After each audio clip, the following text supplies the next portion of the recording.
Ito yung solar setup nila dito mga boss. Isa-isahin nating ipakilala sa inyo. Tara, let's go!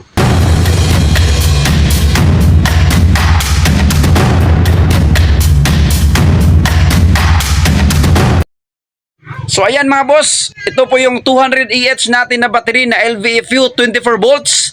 Dalawa yan mga boss. At saka itong DE inverter natin na 8 kilowatts. Napakaganda at napaka-smooth po itong gamitin mga boss kasi kumpleto na po ito. Lahat po ng kailangan mo ay nandito na mga boss. Kaya huwag na kayong mag-aalanganin sa paggamit ng DE inverter. At yang sa baba mga boss, yan ay tinatawag na combiner box na 100 amps yung ginagamit namin mga boss para sa dalawang battery. Diyan papunta lahat ng mga wires ng battery natin, papunta sa combiner box, saka papunta sa inverter mga boss.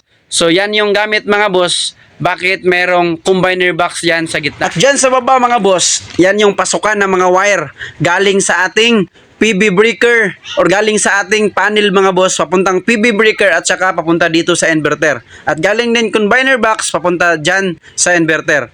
At yung mga grounding natin mga boss, dito din dadaan sa baba ng inverter. Napakaganda po mga boss kasi sealed yan. At dito sa gilid mga boss, ito yung mga panel box natin mga boss. Yan yung AC panel box at saka yung DC panel box natin. At hanggang dito na lang tayo mga boss. Kung meron kayong mga katanungan, please comment and don't forget to subscribe. Thank you.